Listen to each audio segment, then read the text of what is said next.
السلام عليكم ورحمة الله وبركاته.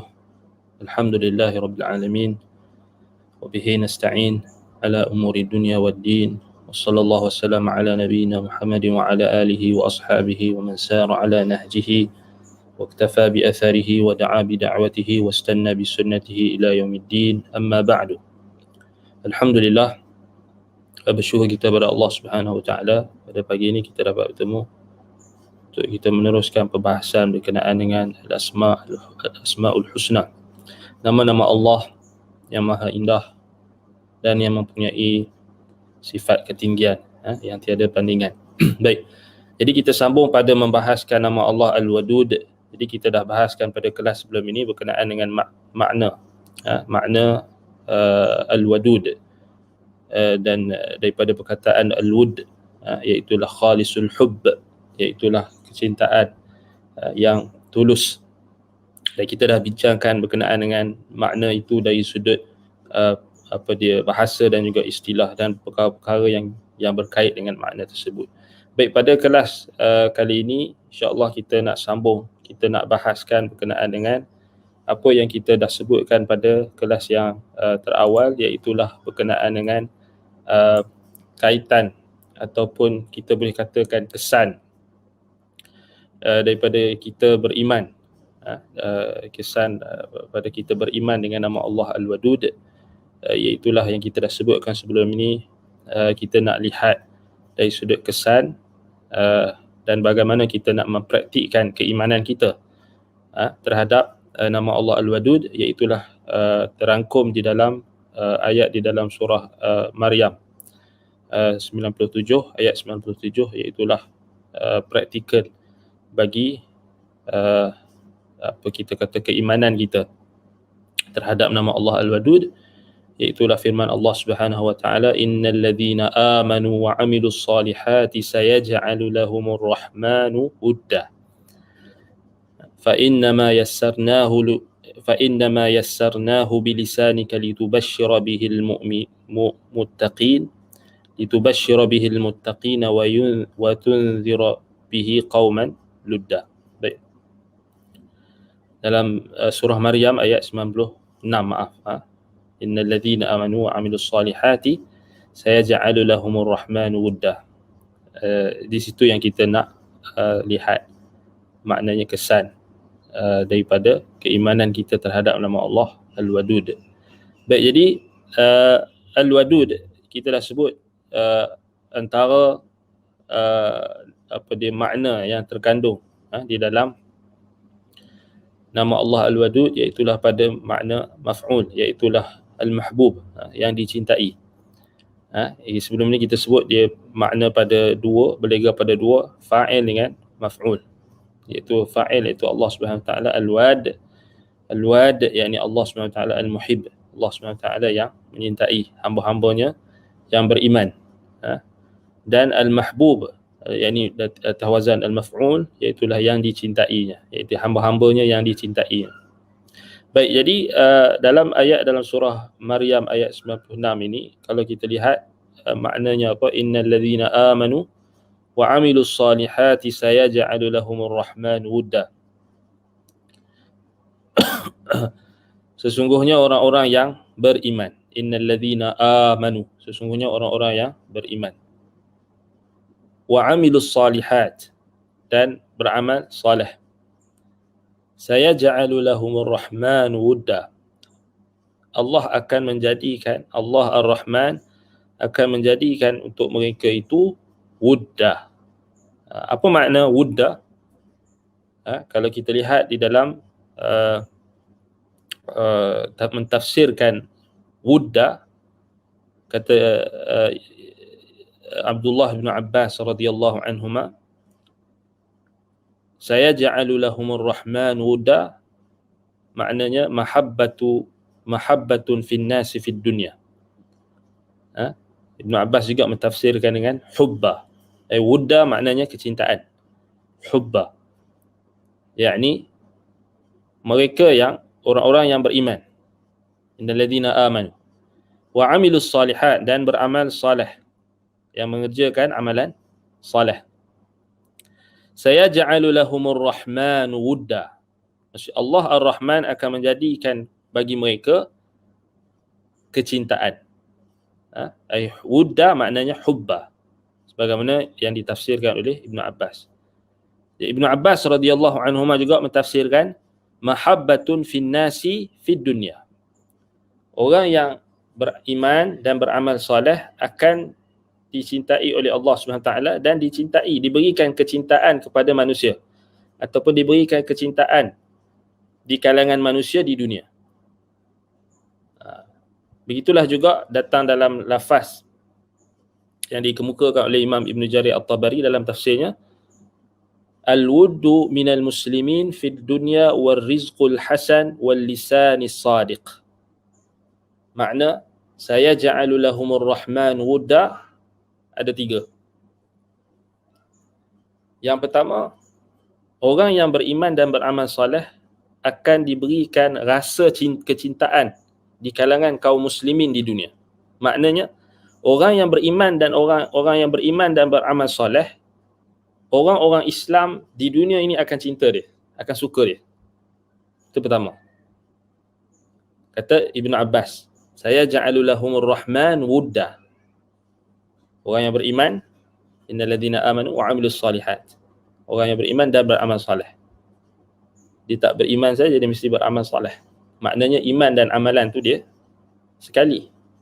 Ini yang Murji'ah tak faham. Ini yang kita kata ahli sunnah menetapkan iman dan amalan itu termasuk daripada iman, tak diasingkan. Sebab itu dalam Quran Allah SWT akan letakkan innal ladzina amanu wa 'amilus solihat, innal ladzina amanu wa 'amilus solihat, innal ladzina amanu wa 'amilus solihat. Wow di situ bukan waw litaghyir ataupun waw untuk menunjukkan litaghayyur ataupun litafriq, ataupun waw kat situ bukan bermaksud pemisah. Waw di situ ataf lil musahabah, maknanya dia mesti beriringan, dia mesti. Dan sebab itulah difahami oleh ulama salaf ketika mentakrifkan iman, al-iman qaulun wa amal. Iman itu perkataan dan amalan. Sebab itu mereka tak asingkan, mereka tak kata iman itu perkataan sahaja, perkataan hati dan lisan sahaja. Mereka berhenti, mereka kata amalan ni tuntutan ke tak. Mereka tak mengeluarkan amalan daripada penamaan iman. Mereka sekalikan, sebab Allah Ta'ala sekalikan. Dalam banyak ayat Allah Ta'ala sekalikan iman dan amal. Jadi tak boleh kita asingkan, maknanya tak boleh kita asingkan dari sudut kita kata hakikat iman itu, kita tak boleh asingkan daripada amalan. Tak boleh keluarkan amalan daripada penamaan iman. Kalau ada orang tanya, macam mana pula kalau Nabi SAW asingkan antara iman, Islam dan ihsan? Kita jawab itu hanyalah apa? Hanyalah Nabi SAW nak bagi dalam ta'lim, dari sudut pengajaran. Dari sudut kita kata teknikal lah, dari sudut kita kata pembelajaran. Maknanya Nabi SAW ketika dalam hadis Jibril yang panjang tu diasingkan antara iman, Islam dan ihsan. Tapi akhir sekali Nabi sekalikan. Maknanya yang diasingkan itu adalah ketika proses pembelajaran untuk memberikan kefahaman. Sebab itu Jibril datang, dia tanya satu-satu. Akhbirni ya Muhammad, akhbirni anil iman, akhbirni anil Islam, akhbirni anil iman, akhbirni anil ihsan. Kemudian Nabi bagi tahu satu-satu sebab nak ajar sahabat. Kemudian last kali Nabi SAW satukan balik. Nabi SAW sebut kat Umar, ya Umar, atadri manis sa'il? Wahai Umar, kau tahu tak siapa yang tanya tadi? Kata Umar, Allah wa rasuluhu alam, Allah dan Rasul lebih mengetahui. Dzaka Jibril, innahu Jibril. Dzaka Jibril, innahu Jibril. Itulah Jibril. Atakum liyu'allimakum amra dinikum. Ay atakum liyu'allimukum dinakum. Amra dinikum. Dia datang kepada kamu, itulah Jibril, itulah malaikat Jibril yang datang kepada kamu untuk mengajarkan urusan agama kamu. Akhir sekali Nabi SAW satukan balik ketiga elemen penting dalam kita kata agama ini dalam satu, iaitu agama, din. Jadi itu kita kata dia tak menjadi dia tak kita kata tak bertentangan dengan masalah kita kata penamaan iman itu. Iman itu amalan itu termasuk dalam penamaan iman. Tak boleh diasingkan. Kalau asingkan jadi masalah.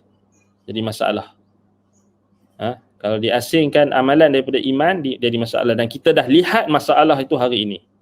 Di mana orang yang di kalangan golongan Murji'ah mereka tidak nampak akan bahayanya maksiat terhadap iman. Dan bagi mereka iman itu statik. Bagi mereka iman itu tidak dipengaruhi oleh amalan, ataupun iman itu hanya semata-mata dalam hati. Ini macam masalah. Akhir sekali buat syirik, buat benda maksiat pun tak ada masalah. Tak memudaratkan iman. Asalkan percaya Allah Ta'ala Tuhan, okey cukup. Sembah kubur ke, minta dekat wali ke, minta dekat nabi ke, minta dekat jin ke pun tak apa. Yang penting i'tiqad, yang penting hati percaya, yakin Allah Ta'ala yang mencipta, Allah yang buat, Allah yang bagi manfaat dan mudarat, cukup. Itu Murji'ah.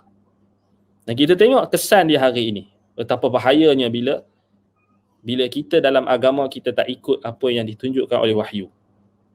Simple je, keluarkan amalan daripada penamaan iman, habis. Dan ini kita dah bincang lanjut dalam kelas Kitabul Iman Sahih Al-Bukhari di Yayasan Ta'lim dulu. Kita pernah buat kelas bersiri, kelas Sahih Al-Bukhari Kitabul Iman. Dan boleh rujuklah kalau ada lagi link-link. Baik.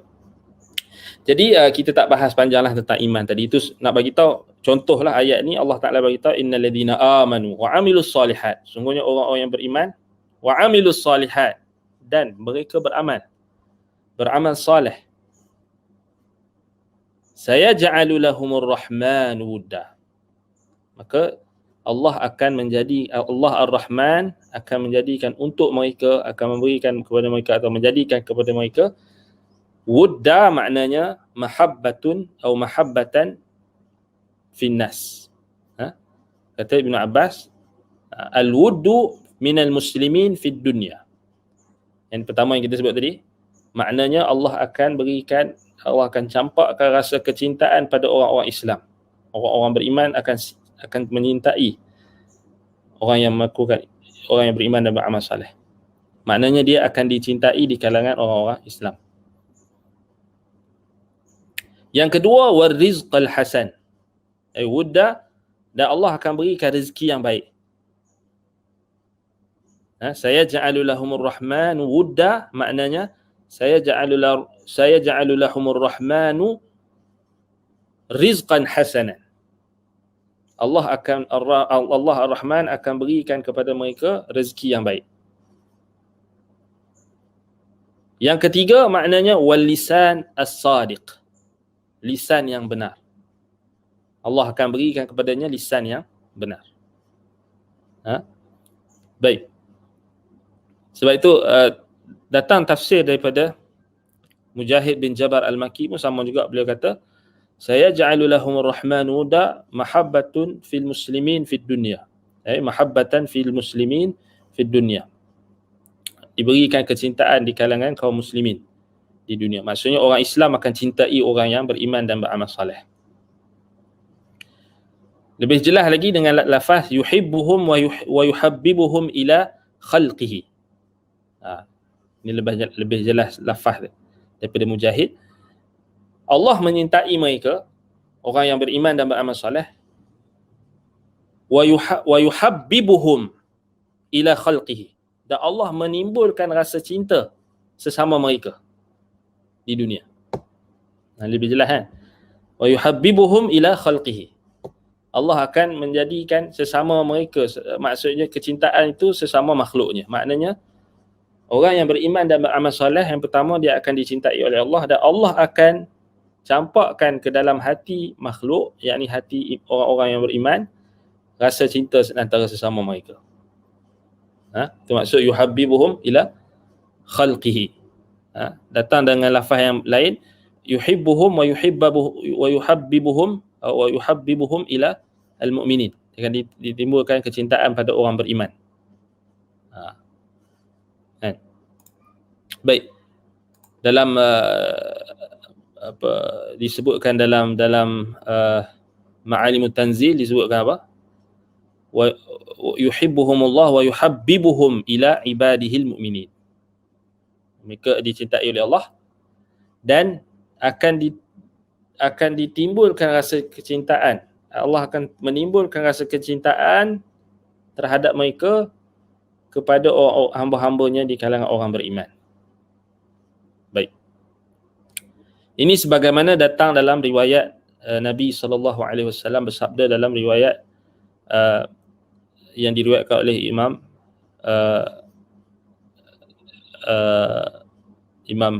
Al-Baghawi rahimahullah dengan sanadnya daripada Abu Hurairah radhiyallahu an, daripada Rasulullah sallallahu alaihi wasallam katanya in annahu qala idza ahabba Allahu al-'abda qala li Jibril qad ahbabtu fulanan fa ahibbuhu wa fayuhibbuhu Jibril thumma yunadi fi ahli as-sama'i inna Allah 'azza wa jalla qad ahabba fulanan fa ahibbuhu fayuhibbuhu ahlu as-sama'i thumma yudha'u lahu al-qabulu fil ardi wa idza abghadha al-'abda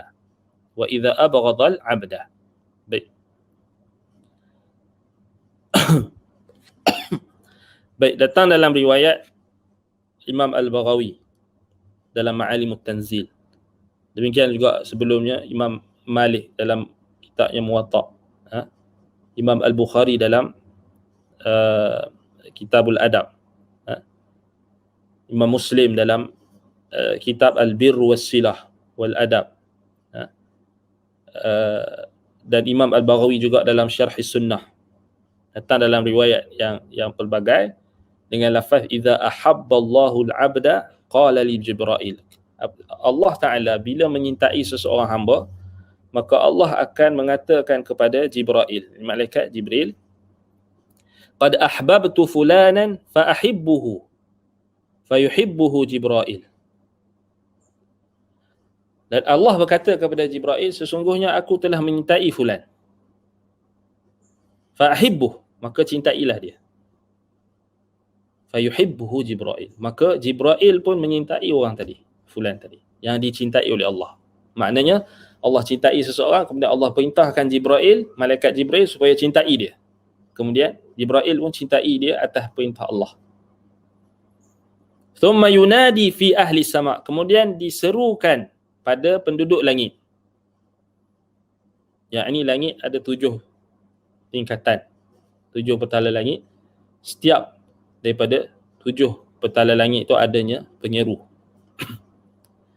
Inna Allah azza wa jalla qad ahabba fulanan fa ahibbuh fa yuhibbuhu ahlus sama'i. Maka menyerulah, diserulah pada penduduk langit, malaikat-malaikat, sesungguhnya Allah azza wa jalla telah menyintai fulan. Fa ahibbuh, maka cintailah dia. Fa yuhibbuhu ahlus sama', maka seluruh penduduk langit menyintai fulan tadi. Thumma yudha'u lahul qabulu fil ardi, kemudian diletakkan penerimaan, yakni kecintaan itu diletakkan di muka bumi. Wa idza abghadha al-'abda, walaupun dia dibenci oleh orang lain, tetapi bila Allah dah tetapkan dia dicintai oleh Allah dan penduduk langit, maka dia tetap dicintai oleh Allah dan penduduk langit, walaupun ada orang yang tak suka kat dia. Sebab itulah kata Harim ibn Hayyan,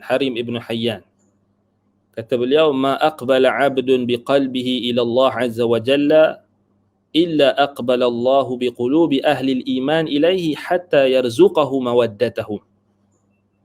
Tidaklah seorang hamba mendatangkan dirinya kepada Allah, menghadapkan dirinya kepada Allah dengan hatinya, yakni dia menyintai Allah dengan melaksanakan perintah Allah dan menjauhi larangan Allah. Tidaklah seorang hamba dia bertemu dengan Allah dengan hatinya, maknanya dia datang menghadap Allah Ta'ala dengan hatinya, dengan amalannya, dengan kecintaannya kepada Allah Azza wa Jalla, dengan hatinya, dengan sepenuh hatinya, melainkan Allah akan mendatangkan kepadanya kecintaan Ataupun Allah akan illa aqbalallahu biqulubi ahli iman ilaih. Allah akan mencenderungkan hati-hati orang beriman kepadanya. Allah akan mengadapkan hati-hati orang beriman kepadanya. Hatta yarzuqahu mawaddatahum, sehinggalah Allah merezekikan kepadanya kecintaan mereka. Allah akan berikan kecintaan orang-orang beriman kepadanya. Ini kalau kita tengok perkataan Harim ibn Hayyan rahimahullah, sangat betul lah. Maknanya seorang hamba apabila dia mengadap dengan hatinya, dia meletakkan hati kecintaan dalam hatinya itu kepada Allah dengan iman dan amal soleh, Allah akan mencenderungkan hati orang-orang beriman kepadanya. Dan hatta yarzuqahu mawaddatahum, sehingga Allah merezekikan kepadanya kecintaan mereka. Maknanya kecintaan manusia kepada kita ni juga rezeki daripada Allah. Kalau orang suka dekat kita tu rezeki daripada Allah. Maknanya orang yang beriman lah. Orang yang beriman suka dekat kita, menyintai kita atas dasar iman, maka itu rezeki daripada Allah. Berdasarkan perkataan Harim ibn Hayyan rahimahullah, sebagaimana yang diriwayatkan oleh Imam Ibn Jarir At-Tabari dalam tafsirnya. Baik, begitulah juga Imam Al-Baghawi dalam Ma'alimut Tanzil juga menukilkan perkara yang sama. Baik, jadi kalau kita lihat ini apa dia yang kita nak bincangkan di sini, iaitulah kesan daripada keimanan kita terhadap nama Allah Al-Wadud, iaitulah dengan kita melaksanakan tanggungjawab kita sebagai seorang hamba Allah yang beriman dan beramal soleh. Kita, maknanya termasuklah kesan daripada kita beriman dengan nama Allah Al-Wadud, kita nak dapatkan kecintaan Allah.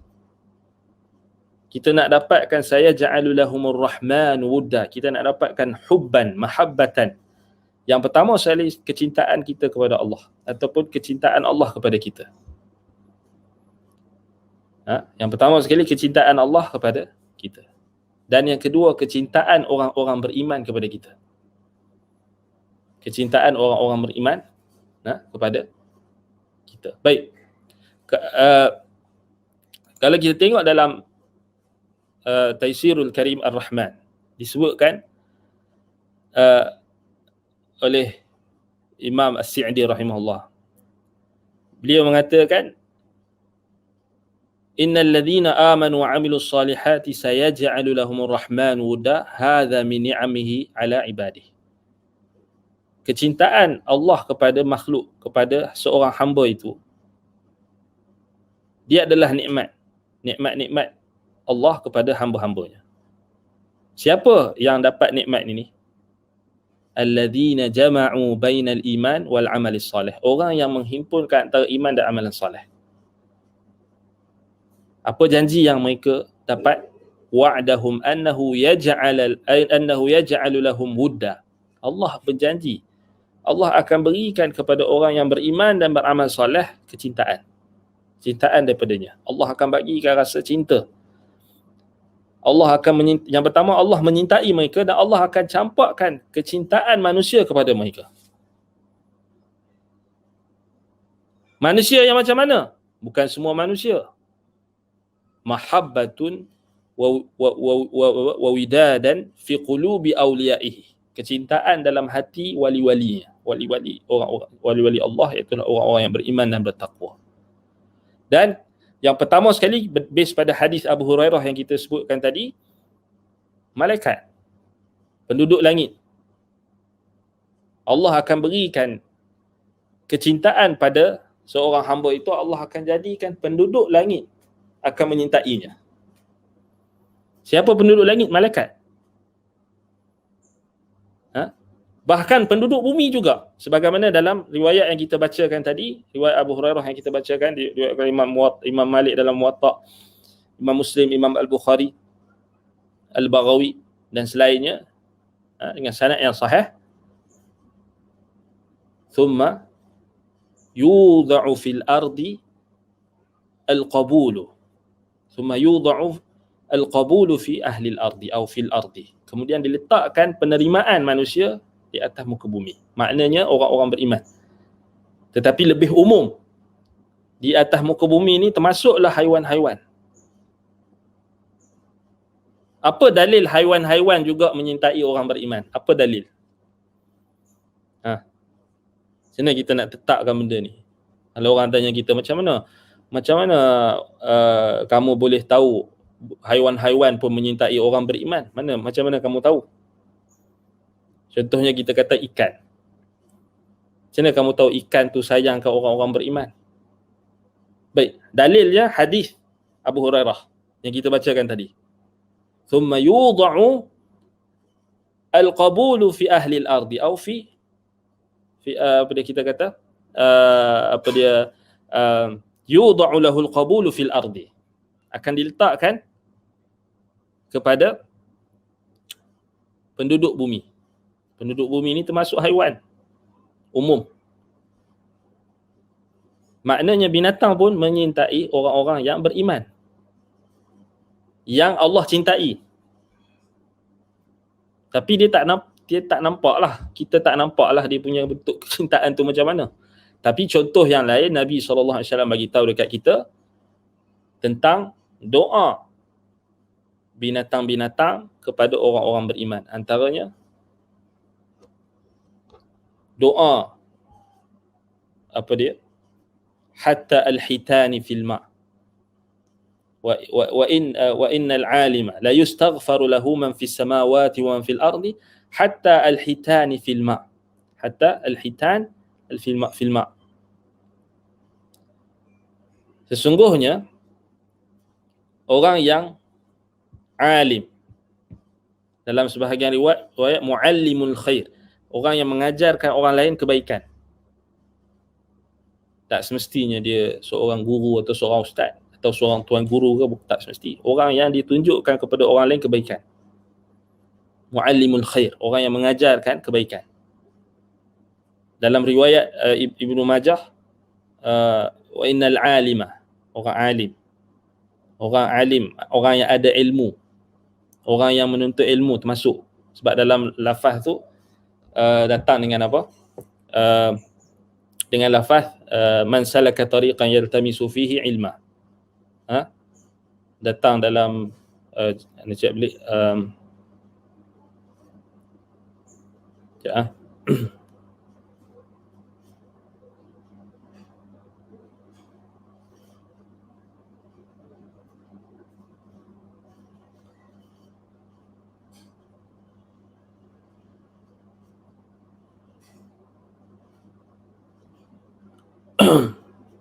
hadis Abu Daud ataupun dalam Ibnu Majah, dalam Sunan Ibnu Majah, Sunan At-Tirmidzi, Jami' At-Tirmidzi dan Sunan Abi Daud, Sunan Ibnu Majah. Dalam lafaz Sunan Ibnu Majah kita ambil yang pendek lah Imam Ibnu Majah letakkan babus thawabu muallimin nasal khaira, bab pahala dan ganjaran bagi orang yang mengajar manusia kebaikan. Hadis Abu Darda radhiyallahu anhu, sanad yang sahih. Katanya, aku mendengar Rasulullah SAW bersabda, innahu la yastaghfiru lil alimi man fis samawati wa man fil ardi hatta al-hitani fil bahri. Kata Nabi SAW, sesungguhnya benar-benarlah seluruh penduduk langit dan seluruh yang berada di bumi akan memohon keampunan untuk orang yang alim, lil alimi, hatta al-hitani fil ma'si, hatta al-hitani fil bahri, sehingga kan ikan di lautan juga akan mendoakan keampunan untuk orang yang mengajarkan kebaikan. So ini menunjukkan kepada kita kecintaan haiwan-haiwan, termasuk haiwan-haiwan juga menyintai orang-orang yang buat baik, orang-orang yang beriman dan beramal soleh.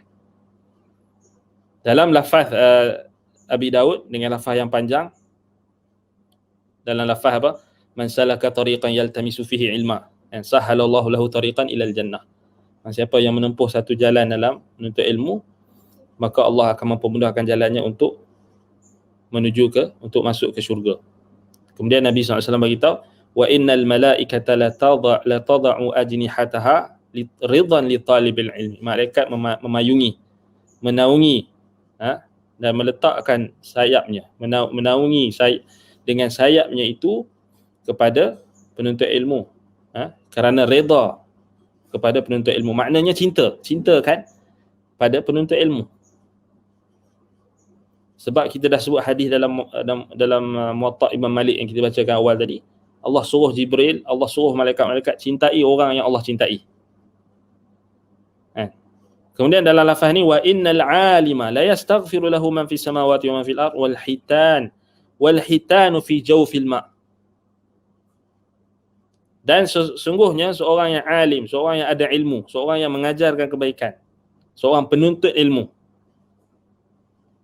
la yastaghfiru lahu man fis samawati wa man fil ard, benar-benar akan dipohon keampunan kepadanya oleh penduduk langit dan bumi. Wal hitanu fi jawfil ma', sehingga kan ikan-ikan yang berada di dalam air, dalam lautan yang dalam. Fi jawfil ma' maksudnya dalam air yang dalam, turut mendoakan keampunan. So ini menunjukkan isbat al-mahabbah, kecintaan haiwan-haiwan kepada orang beriman. Ini satu motivasi. Biarlah, orang Kedah kata, pilah kalau orang tak suka kat kita, tapi biar Allah Ta'ala cintai kita. Yang penting Allah cintai kita, yang penting orang-orang beriman cintai kita, yang penting malaikat cintai kita, dan yang penting haiwan-haiwan, sehinggalah ikan di lautan juga sayang kat kita kalau kita ikut perintah Allah, kita menuntut ilmu. Ini satu motivasi.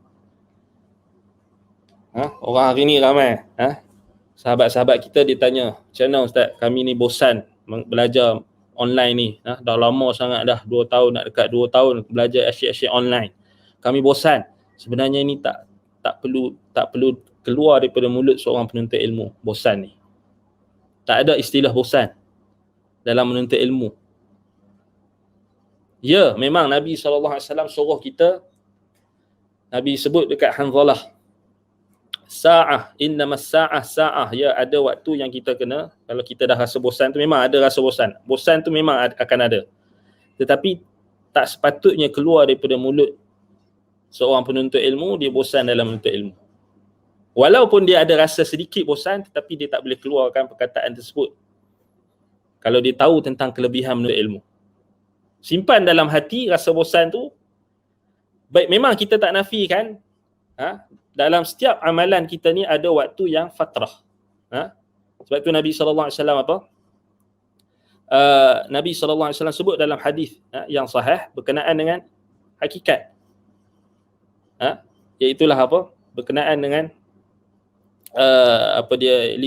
inna likulli syai'in syarrah wa likulli syarrah fatrah. Nabi SAW kata, inna likulli syai'in syirratan wa likulli syirratin fatratan. Bagi setiap perkara adanya, dalam setiap perkara itu adanya syirrah ni maknanya an-nasyat, kecergasan. Nabi kata setiap perkara, ada perkara yang ada waktu yang kita cergas dan kita semangat. Macam contohnya pagi, selalunya kelas pagi lah, kelas pagi ni dia semangat sikit. Tapi kalau kelas petang ni dia dah mengantuk sikit lah. Setiap perkara dia ada syirrah. Nabi kata inna likulli syai'in syirratan. Syirratan maknanya al-hirsu ala syai' wan nasyat fih. Semangat dan juga kecergasan ketika melakukan sesuatu. Wa likulli syirratin fatrah. Dan setiap perkara yang ada semangat, ada juga waktu yang kita lemah dan waktu kita bosan ataupun waktu kita tak berapa kuat ataupun waktu kita jadi lemah. Al-wahnu wad-dha'fu was-sukun. Rasa kita macam down ataupun bukan down lah, maknanya kita kata rasa bosan. Ada waktu yang kita kata, ada waktu yang kita menuntut ilmu ni tak nafikan, ada waktu kita akan bosan. Tapi Nabi SAW kata apa? Fa in kana sahibuha saddada wa qaraba fa arjuhu. Baik. Yang Nabi perintahkan kepada orang yang mengalami hal tersebut, Nabi SAW suruh saddid atau saddada wa qaraba, atau dalam riwayat lain saddid wa qarib. Maknanya tetap istiqamah. Jangan putus. Istiqamah di atas jalan kebaikan tu jangan terputus. Dan waqaraba maknanya cari amalan-amalan yang dapat membantu kita untuk menaikkan balik motivasi. Contohnya, kalau kita katakan kita dengar majlis ilmu yang berkait dengan contohlah kita kata berkait dengan contohnya kita mengaji tentang tajwid. Contoh, mengaji tajwid ni dah lama sangat, kita pun rasa bosan. Stop sekejap, rehat dulu, buat benda-benda yang diharuskan. Rehat ke, tak ada masalah. Contoh kan. Ataupun rehat, buat perkara-perkara yang diharuskan lah. Buat perkara-perkara yang diharuskan. Contohnya kalau dah mengantuk, tidur lah. Contoh mengantuk sangat, tidur. Ataupun rehatkan diri, pergi mandi dulu ke, buatlah apa-apa yang harus, makan ke, boleh kan. Sebab tu kalau kita tengok balik dalam nak cari satu lagi riwayat yang sebut tadi, riwayat Imam At-Tirmizi, likulli syirratan wa inna likulli syai'in syirrah wa likulli syirratin fatrah. Yang kita sebut tadi, setiap perkara yang ada semangat dan motivasi yang kita nak buat, dia akan ada juga waktu yang kita akan datang kebosanan, malal. Dalam riwayat lain disebutkan, ini dalam kitab Jami' At-Tirmizi dalam Abwabus Sifatul Qiyamah wal Raqa'iq wal Wara' an Rasulullah SAW. Dalam satu riwayat lagi disebutkan dengan apa? Likulli amalin syirrah. Ini dalam riwayat Imam Ahmad dengan sanad yang sahih. Riwayat Imam Tirmizi tadi hasan. Dalam riwayat Imam Ahmad dalam Musnad Abdullah bin Amr ibn al-As radhiyallahu anhuma, Nabi SAW bersabda, likulli amalin syirrah, likulli amalin syirratun. Setiap amalan tu dia ada semangat, ada motivasi dan semangat untuk kita buat. Walikulli syirratin fatrah. Setiap amalan yang kita ada semangat nak buat tu juga dalam masa yang sama boleh berlaku adanya fatrah. Fatrah ni maknanya kelemahan, kebosanan dan sebagainya. Betul kita kata kan, memang tak nafi yang kita dah 2 tahun kita belajar online, memang akan ada rasa bosan. Tapi jangan kita sampai tahap putus untuk ilmu. Sebab itu Nabi SAW sebut, faman kanat fatratuhu ila sunnati faqad aflaha. Barang siapa yang fatrahnya, kebosanan ataupun waktu dia lemah ataupun waktu bosan dia tu, dia menghalakan kepada sunnahku, kata Nabi, faqad aflaha, maka dia telah berjaya. Wa man kanat ila ghairi dhalika faqad halaka.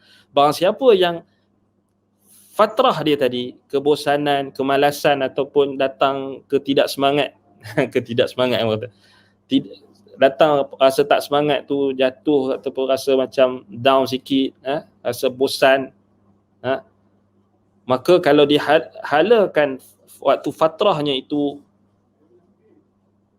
kepada hal yang selain daripada sunnah Nabi, selain yang diharuskan oleh syarak, faqad halaka, maka dia akan musnah. Contohnya, dia tengok majlis ilmu, kemudian dia bosan, dia tinggalkan majlis ilmu, dia pergi, contohnya dia pergi main game, contoh.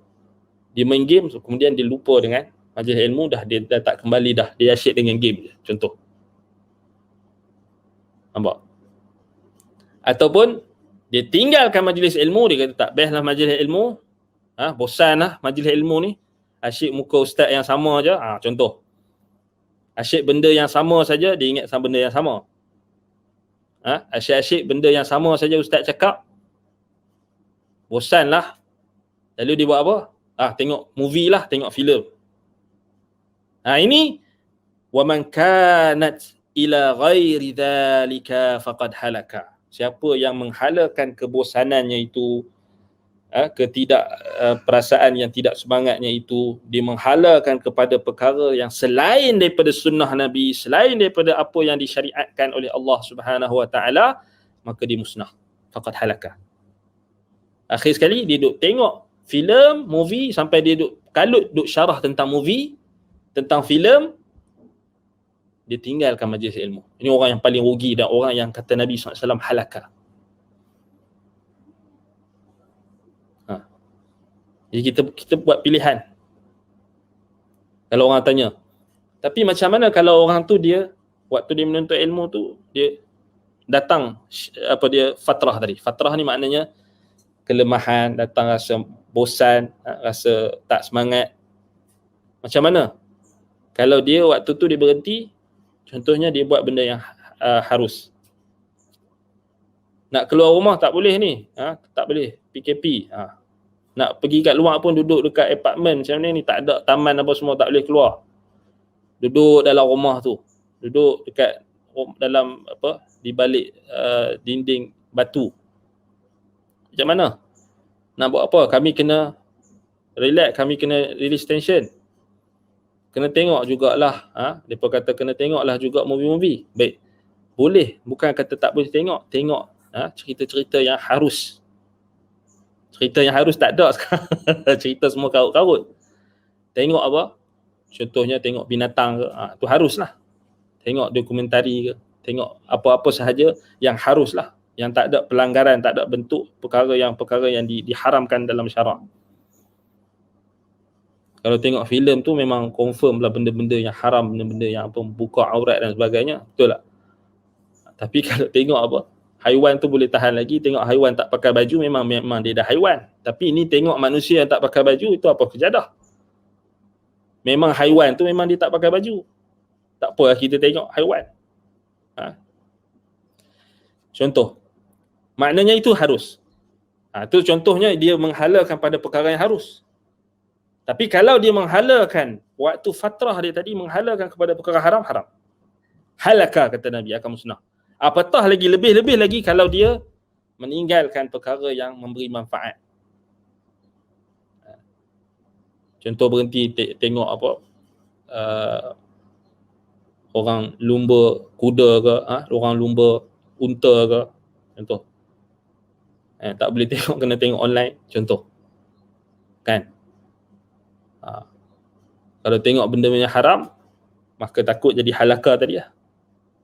Sebab tu kita katakan setiap ni nak jawab, ada orang bagi tahu macam mana kita nak elakkan rasa bosan tadi. Sebab memang akan ada datang semangat dan tak semangat. Sebab tu kita kena tahu kelebihan menuntut ilmu. Itu yang paling penting. Bila kita tahu kelebihan menuntut ilmu, kita takkan susah untuk rasa bosan. Apatah lagi kalau majlis ilmu yang kita hadiri itu, yang kita dengar itu dipenuhi dengan ayat-ayat Al-Quran dan juga hadis-hadis Nabi SAW yang akan memberikan kepada kita petunjuk. Yang tu yang utamanya. Kita bila hadir dalam majlis ilmu ni bukan kita nak dengar cerita pasal apa? Pasal ustaz tu cerita pengalaman dia ke, daripada saat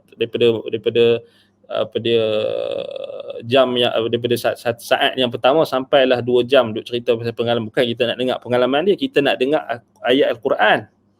Kita nak dengar hadis-hadis Nabi, kita nak dengar perkataan sahabat. Yang itulah tujuan majlis ilmu. Ada setengah orang dia kata, Allah, asyik-asyik ayat Quran, asyik-asyik hadis Nabi, na'udzubillah min dzalik. Ada orang dia menuntut ilmu, dia rasa dia mudah bosan dengan ayat Quran dan hadis. Na'udzubillah min dzalik. Jadi apa yang dia menuntut ilmunya? Bukan kita cakap atas rasa tuduhan. Memang ada orang yang dia rasa bosan. Dia nak dengar lawak. Sebab bila kita tanya dia, apa yang kau nak dengar daripada majlis ilmu? Dia kata dia nak dengar benda-benda yang menghiburkan. Itu bukan menuntut ilmu. Setengah orang, dia nak dengar kuliah ustaz, dia nak dengar lawak-lawak yang ustaz buat. Ini bukan majlis ilmu. Itu majlis lawak. Baik tak payah dengar majlis ustaz. Baik tak payah dengar. Kalau kamu nak dengar lawak, baik dengar orang yang buat lawak tu.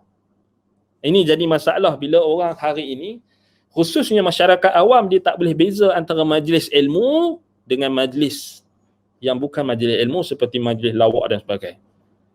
Sampai tahap kalau kita tengok ada orang share kat kita, ada beberapa orang yang dianggap sebagai ustaz, bukan kita nak kata kat orang, tapi ada orang yang di-share kat kita macam mana orang yang dianggap sebagai ustaz ini, dia, kita ingatnya dia kongsi video pasal ayat Quran ke pasal hadis ke apa, rupanya dia duk main permainan, apa dia panggil, permainan yang melarakan, permainan yang panggil macam Saidina apa semua. Ustaz duk main benda tu, duk tunjuk kat anak murid.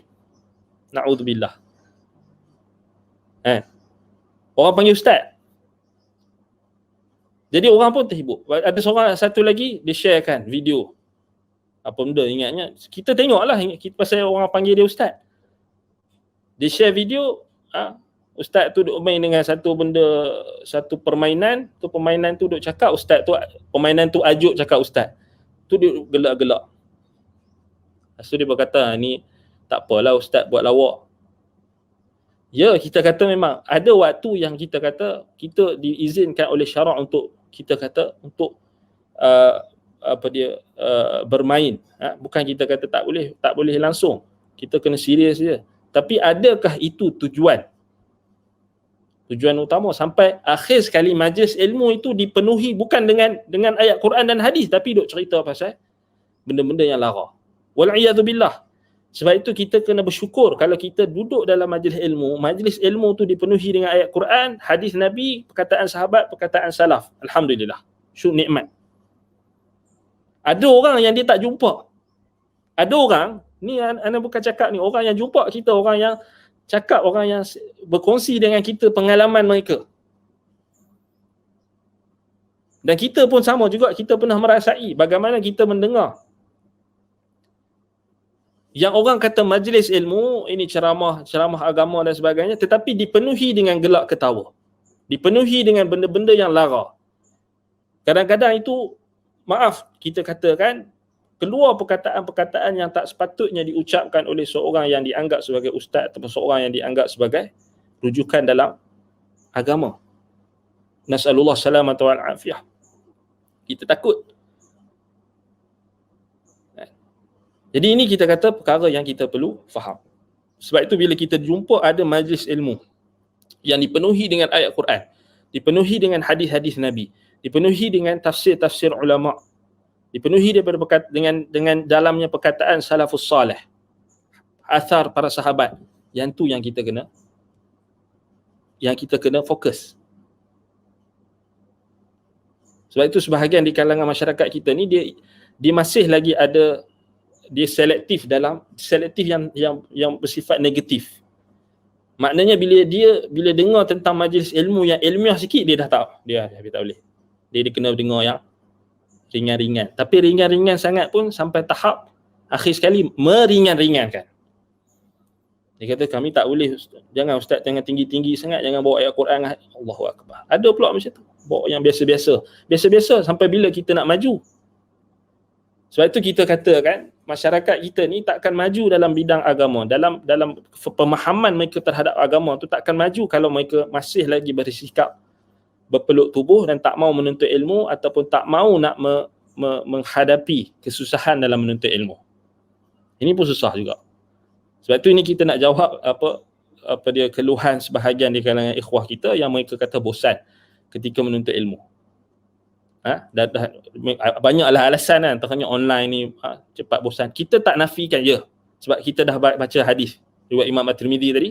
Nabi kata likulli syai'in syirrah wa likulli amalin syirrah wa likulli syirratin fatrah. Setiap perkara tu dia ada yang waktu kita datang semangat dan waktu datang tak semangat. Waktu datang yang kita nasyat, kita cergas, dan waktu yang kita tak cergas. Tak nafikan. Jadi ini antara perkara yang perlu kita faham. Sebab apa? Sebab bila kita menuntut ilmu, kita kena ingat, bila kita sebut tentang kita menuntut ilmu, sebenarnya kita nak mencapai kecintaan Allah tadi. Allah Al-Wadud.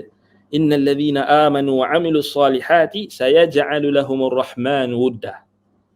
Orang yang beriman dan beramal saleh. Amalan saleh yang paling bermanfaat ialah menuntut ilmu.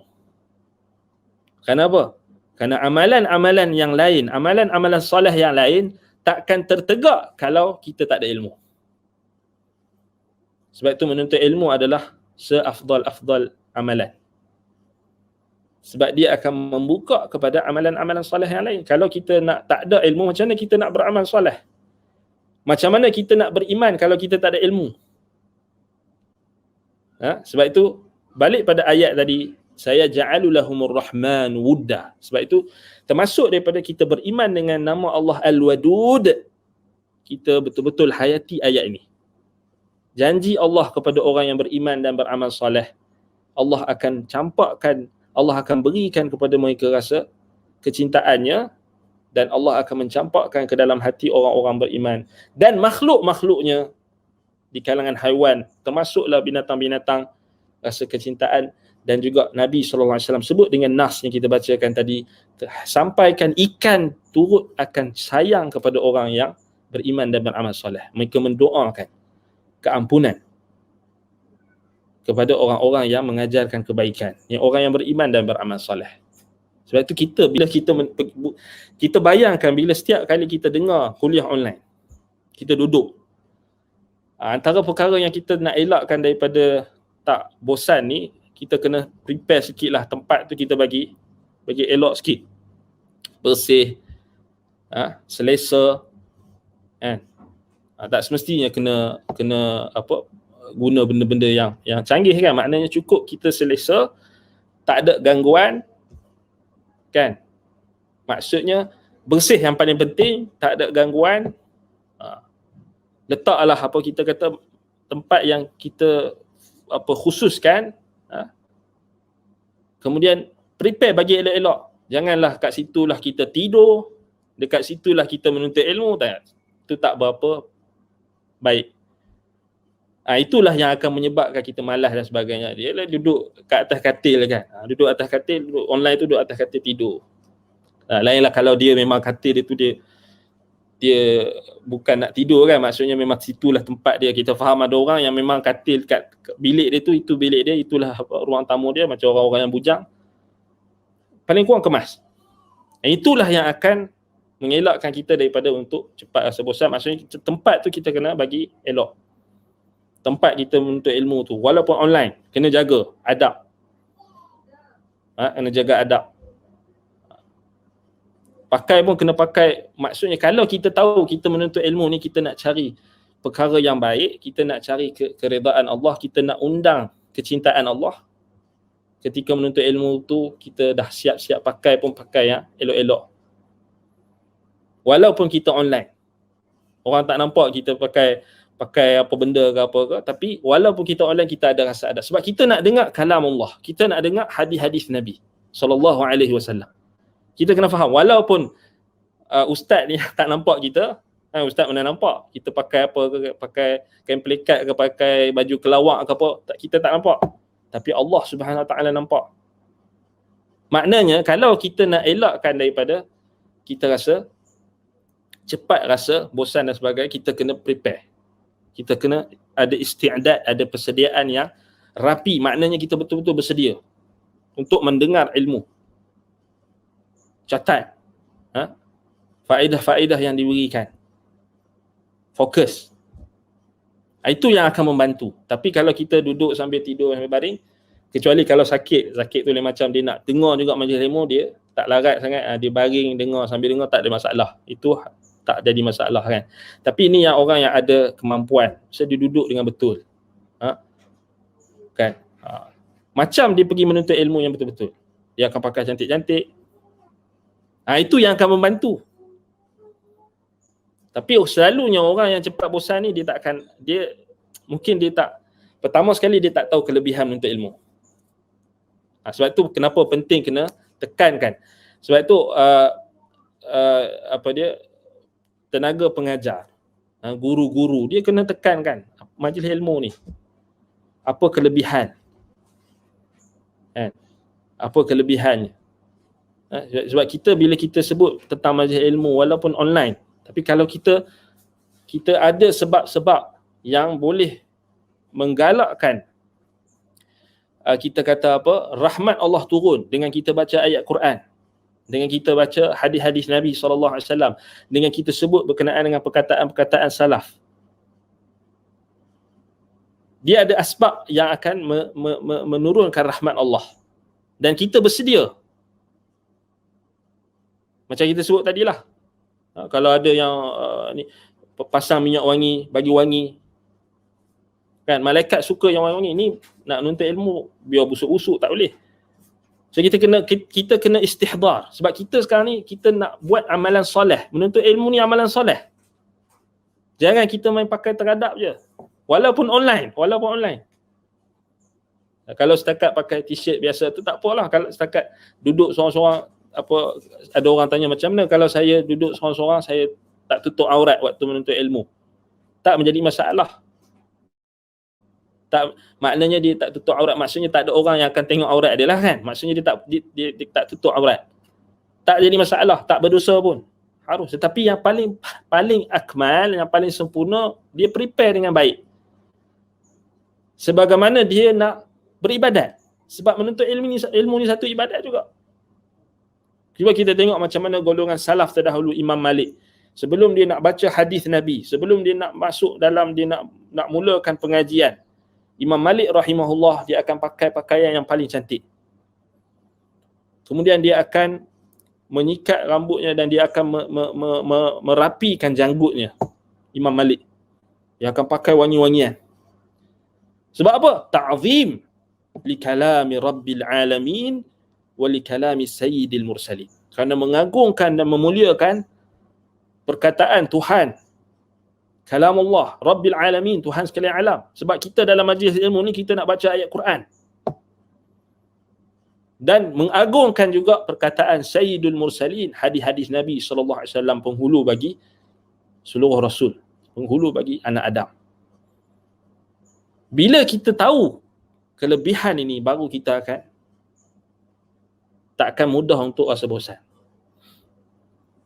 Tapi kalau kita tak prepare betul-betul tadi, kita duduk pun asyik, kita duduk pun macam malas-malas, dengar tu pun duduk macam nak dengar tak dengar, maka itu yang dia akan cepat datang. Syaitan akan cepat datang ke rasa bosan dan sebagainya, rasa mengantuk dan sebagainya. So itu ini kita kena faham. Ini tak, ana rasa tak jarang disentuh lah berkenaan dengan adab ketika menuntut ilmu secara online. Maknanya kena jaga jugalah. Kena jaga. Kan? Kita taklah nak suruh semua tu pakai cantik-cantik kan. Tak, maksudnya pakai apa yang mampu. Bukan nak suruh pergi beli baju yang mahal-mahal. Bukan. Pakai apa yang kita mampu ada. Cuma ta'zim. Tunjukkan pengagungan kita dengan kita duduk fokus. Sebab kita nak dengar ayat Quran. Kita nak dengar hadis-hadis Nabi SAW. Walaupun kita tahu yang menyampaikan ilmu tersebut, yang mungkin kita tak suka dengan yang menyampaikan ilmu, ataupun kita tak hormat dia ke, ataupun, tetapi paling kurang hormatlah apa yang disampaikan. Apa yang disampaikan, itu paling kurang. Al-Quran dan juga sunnah. Sebab itu kita kata, sebab apa? Sebab kita masing-masing, bila kita beriman, kita beramal soleh, bila kita buat menuntut ilmu ni amalan soleh, ibadat. Imam Asy-Syafi'i rahimahullah memilih menuntut ilmu ini lebih afdal berbanding solat nawafil, berbanding solat sunat. Maknanya menuntut ilmu ni satu ibadat. Jadi kita kena faham, maksudnya kita tak boleh, maksudnya buat apa? Sambil lewa. Itu beza kita dengan orang-orang yang menuntut ilmu kerana dunia. Sebab mereka tak ada benda ni. Mereka tak ada beriman dengan akhirat. Sebab itu mereka malas-malas. Sebab itu mereka cepat bosan. Kita ada iman. Kita ada iman kita kepada Allah Subhanahu Wa Taala. Setiap kali kita duduk di hadapan laptop kita, di hadapan handphone kita ke, ataupun peranti kita, yang kita dengar majlis ilmu, kita mengharapkan Allah Taala turunkan rahmat. Kita mengharapkan malaikat memayungi kita, walaupun dalam hadis itu khusus untuk apa? Di masjid ataupun di tempat pengajian, tapi kita harapkan moga-moga Allah Subhanahu Wa Taala atas halangan yang kita terpaksa hadapi ini, ketidakmampuan kita, kita harapkan Allah Ta'ala turunkan rahmatnya ketika kita mendengar majlis ilmu. Ketika ayat Al-Quran dibacakan, ketika hadis-hadis Nabi SAW dibacakan. Itu kita harapkan. Sebab kita apa? Kita nakkan wuddah. Kita nakkan kecintaan datang daripada Allah Subhanahu Wa Taala. Kita nak supaya kita dicintai oleh Allah Subhanahu Wa Taala, dan kita nak supaya kita juga dicintai oleh sesama makhluk. Kita dicintai oleh orang-orang yang beriman. Baik. Kemudian balik pada perkataan Imam As-Sa'di rahimahullah. Dikatakan apa? Wa idza kana lahum fil qulubi wud tayassara lahum kathir min umurihim. تيسر لهم كثير من أمورهم وحصل لهم من الخيرات والدعوات والإرشاد والقبول والإمامة ما حصل.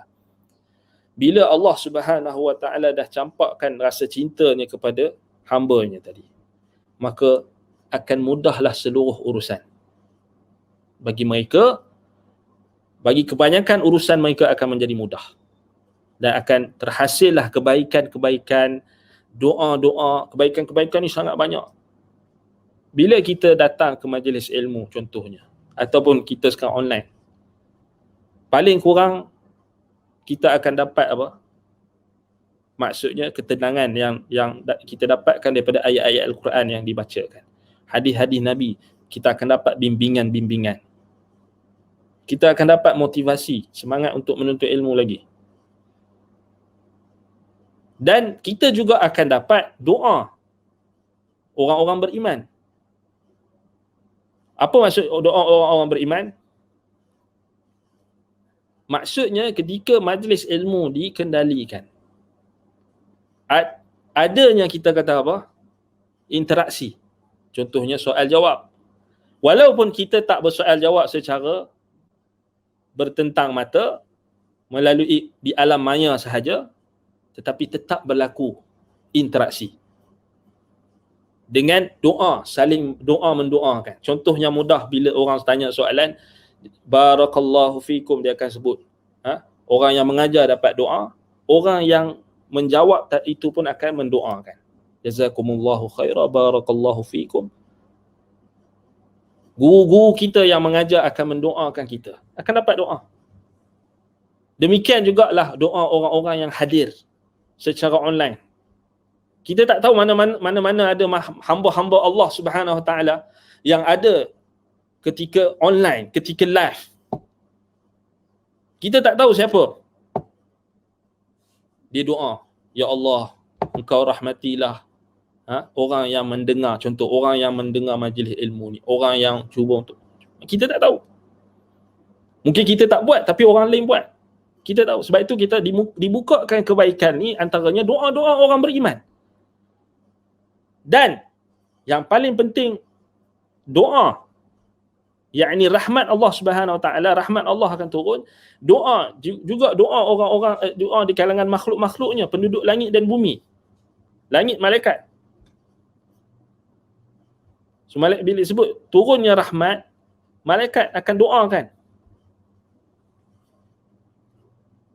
Sebagaimana dalam riwayat Ibnu Majah yang kita sebut tadi, maksudnya ridan li talibil ilm. Malaikat memayungi, menaungkan sayapnya untuk menunjukkan keredaannya kepada penuntut ilmu. Kita tak tahu, kita tak nampak.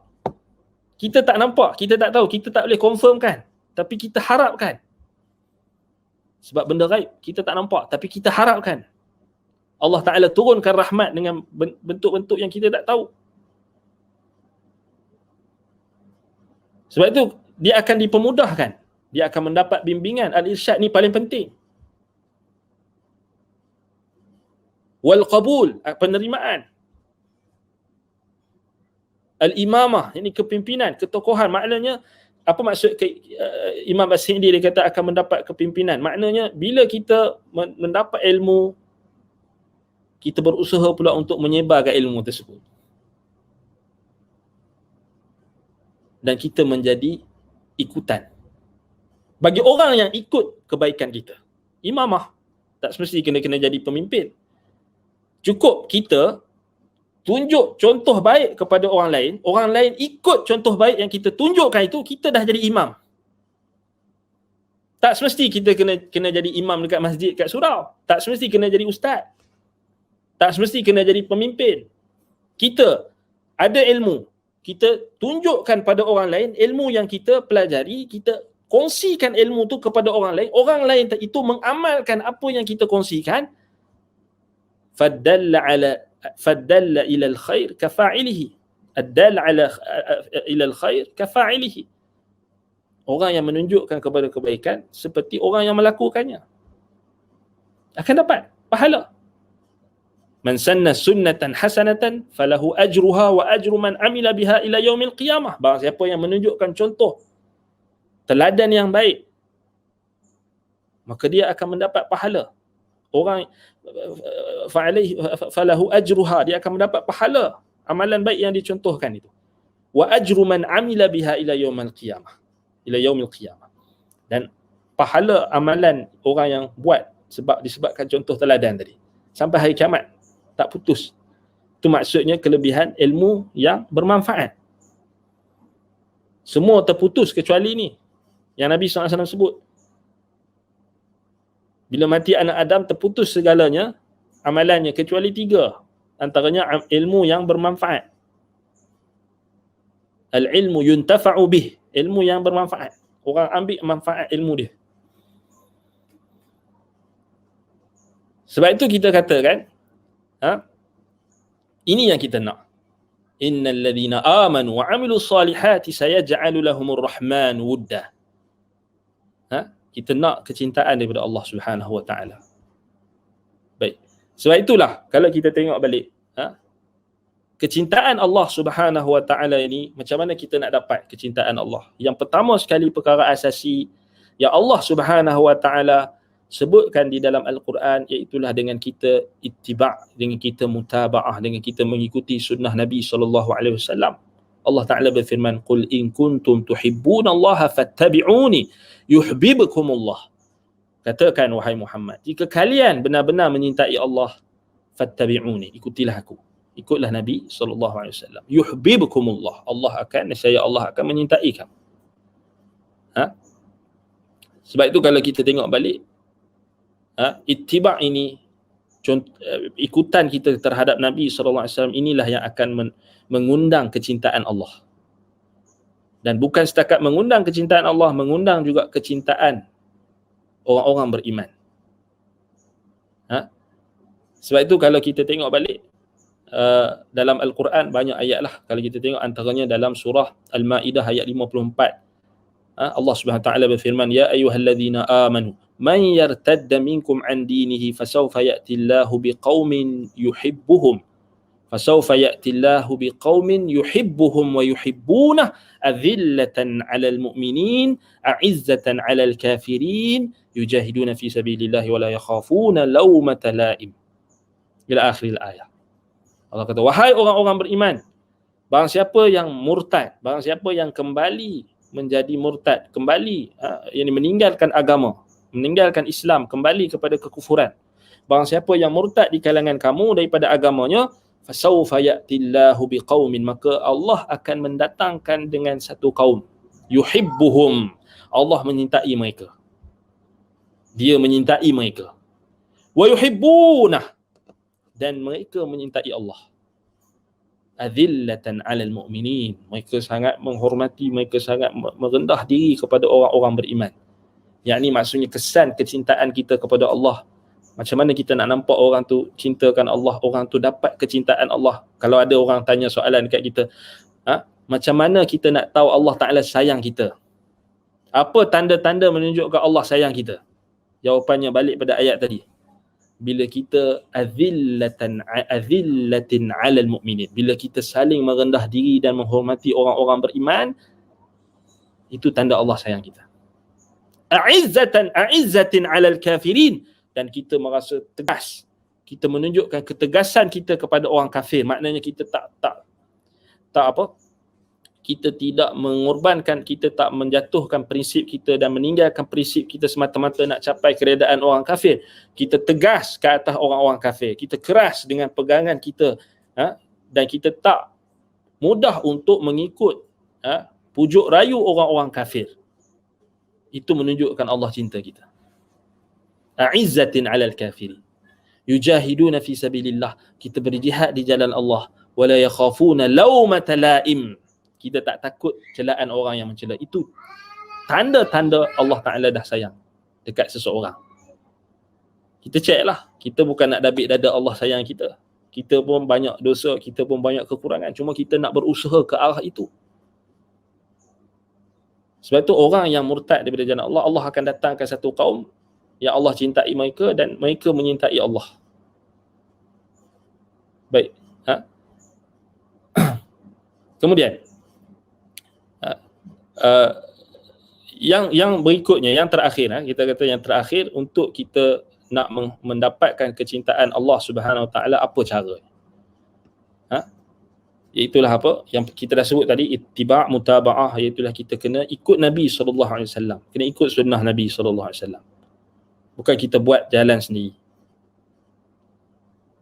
Dan antara doa yang warid, yang mengajarkan kita, yang sahih, yang ditunjukkan oleh Nabi SAW, doa untuk kita mencapai kecintaan Allah Subhanahu Wa Taala, Nabi SAW ajarkan kita. Antaranya apa yang diriwayatkan oleh Imam At-Tirmidzi dalam jami'-nya, dengan apa, kalau kita tengok dengan lafaz yang berbeza, iaitulah Allahumma inni as'aluka hubbaka wa hubba man yuhibbuk wal amal alladhi yuballighuni hubbuk, atau yuballighuni hubbak.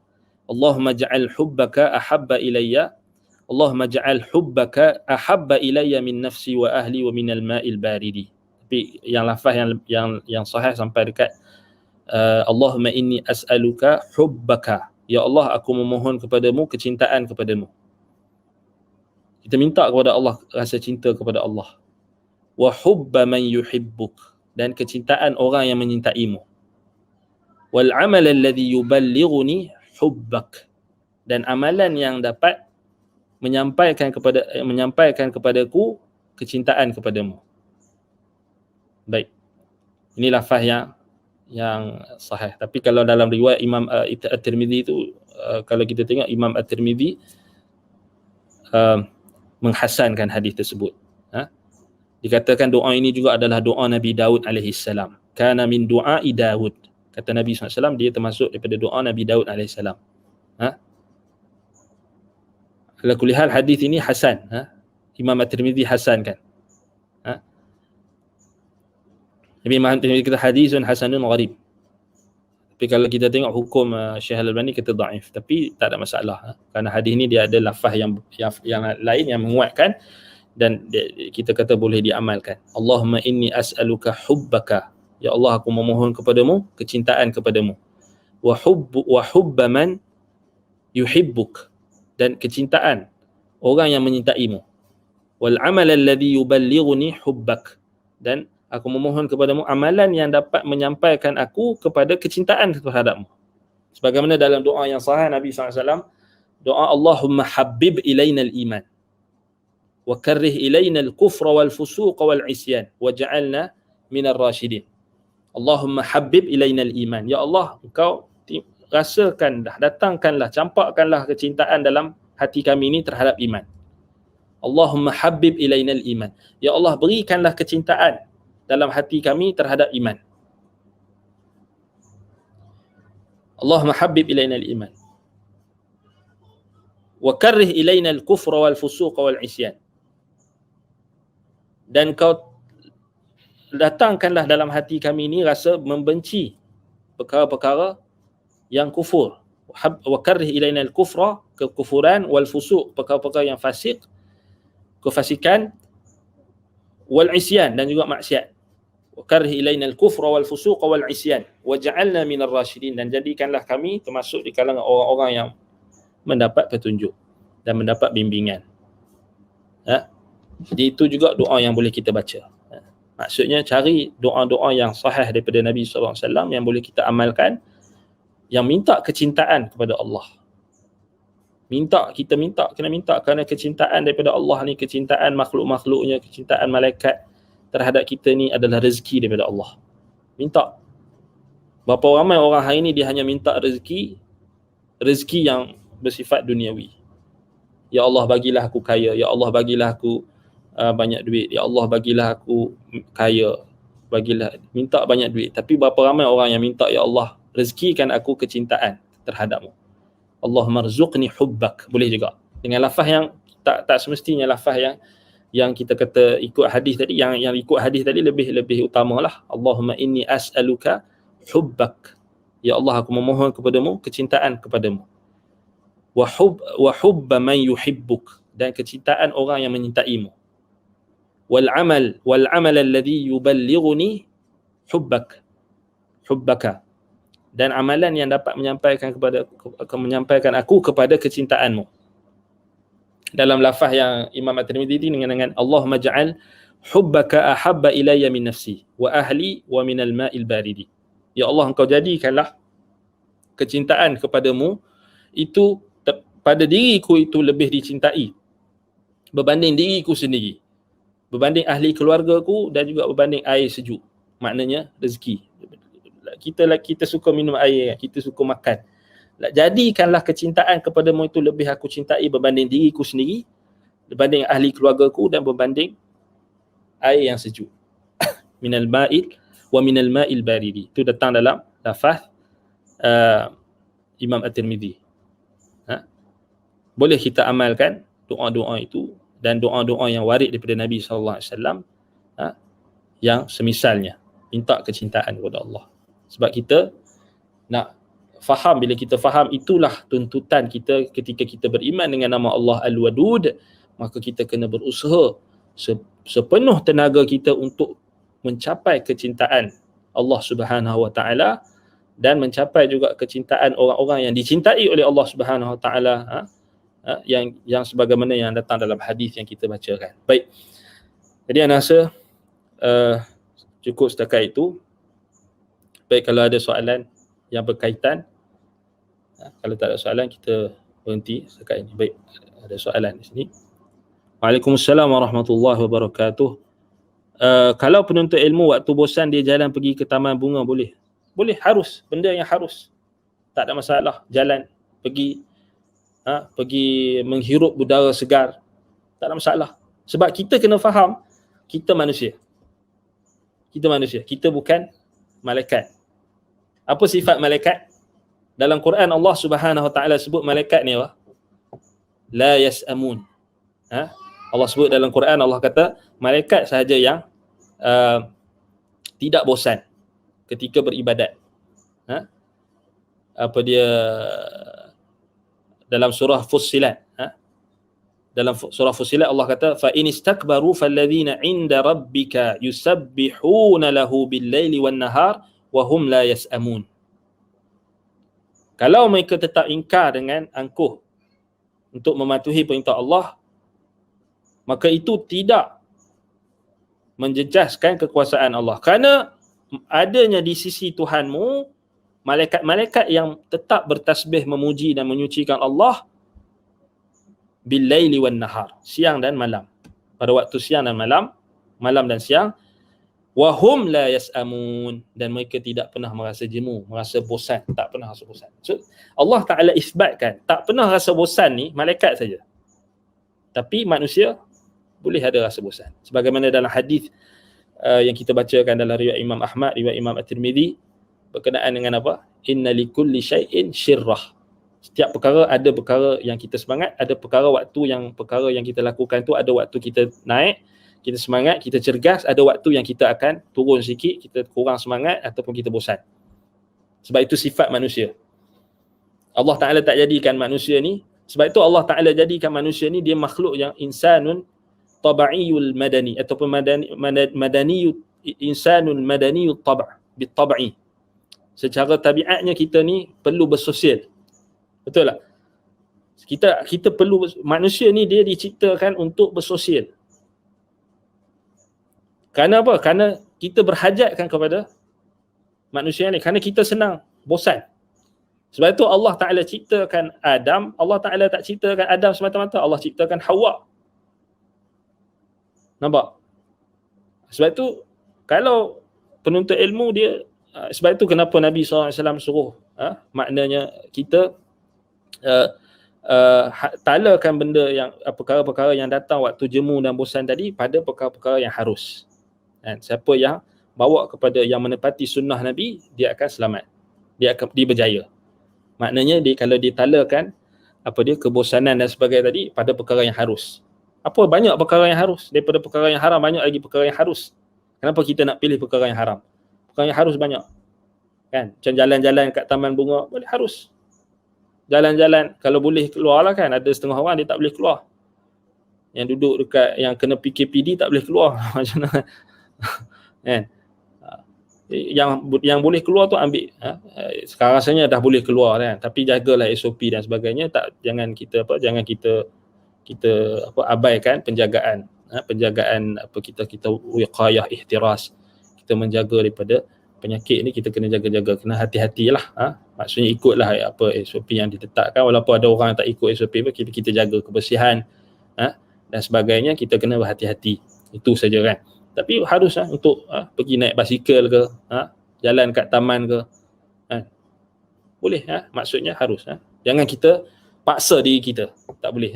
Maknanya kalau rasa dah macam dah blank sangat dah, sampai dah rasa macam, ada setengah orang tu dia memang dah sampai tahap akhir sekali, bila dia tak berehat, dia akan terus down, dia akan terus berputus asa. Itu yang kita tak mahu. Ada yang kita dengar, ada yang sampai tahap yang collapse terus. Yang ada cikgu-cikgu yang kita dengar sahabat-sahabat kita cerita, memang collapse terus bila dia orang mengajar tu, dia orang tak berehat, dia orang mengajar online dan sebagainya, dia orang tak berehat, collapse. Kerana apa? Kerana terlampau stres. Sebab itu dalam masalah isu macam ni pun kita kena balik pada sunnah Nabi. Sunnah Nabi suruh kita jangan kita, bila kita buat something itu, dia kena pertengahan. Kita tak boleh melampau-lampau dan tak boleh bermudah-mudah. Itu sunnah Nabi. Sebab itu disebutkan dengan lafaz perkataan ulama, khairul umur awsatuha. Perkara yang terbaik adalah perkara yang pertengahan. Sebaik-baik perkara yang pertengahan, maknanya yang tak melampau-lampau dan tak bermudah-mudah, tak berlebihan dan tak bermudah-mudah. Itu insya-Allah, maksudnya pakat-pakat kita pesanlah. Kontak, call, tanya khabar kawan kita. Ini satu juga. Ini mungkin kita akan bincangkan nanti dalam risalah Qada Hawaijin Nas Imam Ibn Abi Dunya, insya-Allah. Wallahu taala a'lam. Benda-benda yang harus tak ada masalah. Baik, ada soalan lagi? Waalaikumsalam warahmatullahi. Saya ada satu soalan. Para nabi dan rasul menuntut ilmu daripada siapa? Para nabi ada tak sifat bosan apabila menuntut ilmu? Baik. Nabi-nabi mereka menuntut ilmu daripada malaikat. So Allah Taala turunkan malaikat. Contohnya Nabi kita Muhammad sallallahu alaihi wasallam, Allah turunkan malaikat dalam bentuk manusia. Antaranya malaikat Jibril alaihi salam yang turun dalam rupa Dihyah ibnu Khalifah Al-Kalbi, seorang sahabat Nabi yang Jibril alaihi salam datang dalam rupa beliau. Jadi ulama bahas kan, sebab apa malaikat ni dia tak turun dalam rupa asal.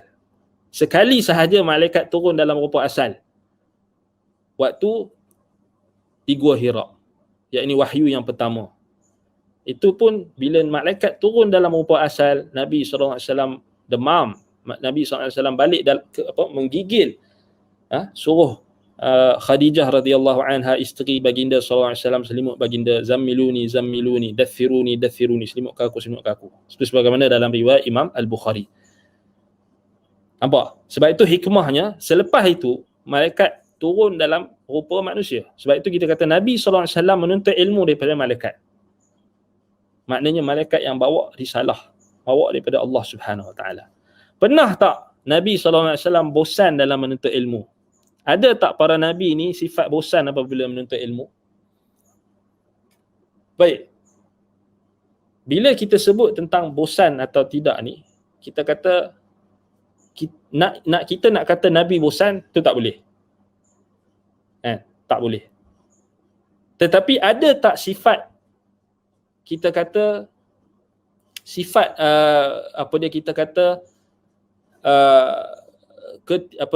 sifat ghairun nasyad. Kita kena bezakan antara bosan dengan tidak cergas. Ghairun nasyad Ghairun nasyat, maksudnya waktu yang kita tak berapa cergas. Contohnya sakit, lemah, tak semestinya bosan. Bosan ni dia satu, malal ataupun disebut sebagai sa'matun ataupun uh, apa dia malal, disebut sebagai malal. Yang ni dia lebih sikit, dia lebih maknanya daripada yang tidak cergas tadi. Tidak cergas ni boleh macam-macam. Baik. Soalan di sini, adakah Nabi ni ada tak sifat bosan apabila menuntut ilmu? Kita nak kata bosan menuntut ilmu tu Nabi SAW bosan. Boleh tak kita kata Nabi ni bosan bila dengar wahyu? Tak. Jawapannya tak. Sebab apa? Sebab Nabi-Nabi mereka adalah manusia yang maksum. Ya, mereka bukan malaikat. Tapi mereka manusia yang paling baik. Mereka, boleh tak mereka ada waktu yang mereka tak cergas? Ketika mereka melaksanakan perintah Allah. Waktu yang mereka sakit contohnya. Tapi adakah mereka sampai tahap bosan? Jawapannya tak. Sebab apa? Sebab Nabi-Nabi mereka special. Mereka tak boleh bosan ketika mendengar wahyu, kerana wahyu ni adalah perintah Allah Subhanahu Wa Taala. Menuntut ilmu, maksudnya mereka ketika menuntut ilmu, mereka menuntut ilmu beza dengan kita. Mereka menuntut secara langsung daripada Allah Subhanahu Wa Taala melalui malaikat, ataupun melalui kita kata ilham ataupun wahyu yang didatangkan dalam mimpi mereka. Tetapi mereka sebagai manusia ada juga waktu-waktu yang mereka seperti manusia lain. Sebab itulah Nabi kita SAW, ada waktu yang Nabi SAW bersenda gurau. Ada waktu yang Nabi SAW berehat. Ada waktu Nabi SAW kena tidur. Sebab itu Nabi SAW bagi tahu dekat sahabat, bila Nabi SAW dengar ada sahabat yang tak mau nak solat dan tak mau tidur, yang nak puasa tak mau buka puasa, yang tak mau menikahi wanita. Nabi kata apa? Nabi kata, ana aqumul lail wa anam. Aku bangun malam, aku solat, aku beribadat dan aku tidur. Wa asumu wa uftir, aku puasa dan aku buka puasa. Wa ana atazawwajun nisa, dan aku menikahi wanita. Faman raghiba an sunnati falaysa minni. Barang siapa yang membenci sunnahku, dia bukan termasuk di kalangan aku. So Nabi SAW bagi tahu dekat sahabat, walaupun Nabi itu adalah Nabi, Rasul yang istimewa, yang khusus, yang ada, yang keistimewaannya itu ada pada dirinya, yang berbeza dengan manusia-manusia yang lain, tetapi dia tak terkeluar daripada sifat kemanusiaannya. Dan dia ada keletihan, dia ada waktu yang dia tak cergas, dia ada waktu dia sakit, dan ada waktu yang kita kata apa? Dia jemu. Tetapi jemu dalam melaksanakan bosan atau melaksanakan perintah Allah tak pernah. Sebab dia adalah bentuk taksir ataupun bentuk apa kita kata ketidaksempurnaan bila kita kata Nabi jemu menuntut ilmu. Salah. Tak betul. Maknanya di sini dia bergantung pada tahap keimanan. Sudah tentulah Nabi-Nabi dan Rasul tak pernah rasa jemu dalam menuntut ilmu. Sebab mereka, ilmu yang mereka dapat daripada Allah Subhanahu Wa Taala. Dan antara majlis ilmu Nabi SAW juga bukan setakat Nabi ambil daripada malaikat, bahkan Nabi SAW mengajar. Ketika Nabi mengajar itu, Nabi SAW juga bertanyakan sahabat. So adanya muzakarah antara Nabi dengan sahabat. So kerana majlis ilmu ni adalah majlis Nabi, majlis disebutkan oleh Sahal bin Abdullah At-Tustari rahimahullah, barang siapa yang nak melihat majlis para Nabi, maka lihatlah majlis ilmu. Kita hari ni tak ada Nabi dah. Kita nak tengok majlis Nabi, tengok majlis ilmu. Di dalamnya adanya Al-Quran, dibacakan ayat Quran. Di dalamnya adanya manfaat ilmu, adanya perbahasan berkenaan dengan Allah Subhanahu Wa Taala, berkenaan dengan nama-nama Allah, berkenaan dengan sifat-sifat Allah, berkenaan dengan hukum hakam yang Allah Taala wajibkan, yang Allah Taala fardukan, berkenaan dengan salat, berkenaan dengan zakat, berkenaan dengan apa yang Allah Taala cinta, apa yang Allah Taala larang. Sebab itu kita kata tak boleh kita kata Nabi-Nabi ni dia bosan apabila menuntut ilmu, sebab memang tak bosan. Bahkan Nabi SAW ketika terputusnya wahyu kepada Nabi SAW menunggu-nunggu, menunjukkan dia tak bosan, dia menunggu-nunggu. Tetapi kita nak bagi tahu sebagai seorang Nabi dia tak terkeluar daripada sifat kemanusiaan dia. Ada waktu yang, sebab itulah ada sebahagian sahabat yang dia anggap dia sebagai munafik bila dia, macam Hanzalah, dia anggap dia munafik sebab dia bila dengar dalam majlis ilmu Nabi cerita pasal syurga neraka, dia takut neraka. Tapi bila dia balik rumah, dia bermain-main dengan anak dia, dia bersenda gurau dengan anak, dengan isteri dia, kemudian dia terasa macam dia munafik. Kemudian dia keluar daripada rumah dia, dia kata nafaqatil Hanzalah, nafaqatil Hanzalah, Hanzalah telah munafik. Lalu Nabi SAW sampai kepada Nabi SAW khabar tentang Hanzalah ni. Nabi bagi tahu dekat dia, as-sa'ah sa'ah, innamas sa'ah sa'ah. Ada waktu yang kita peruntukkan untuk akhirat dan ada waktu juga kita diizinkan oleh syarak untuk kita berehat atau untuk kita buat urusan-urusan yang diharuskan kepada kita. Contohnya berehat, contohnya bermain, bersenda gurau, tak jadi masalah. Tapi bukan 24 jam bersenda gurau, bukan 24 jam bermain. Sebahagian orang hari ini 24 jam main. Bahkan kalau dikira waktu yang dia ada 24 jam tu, 23 jam, kalau kira 23 jam main, 1 jam saja untuk ibadat. Na'udzubillah min zalik. Takkan macam tu. Bukan macam tu.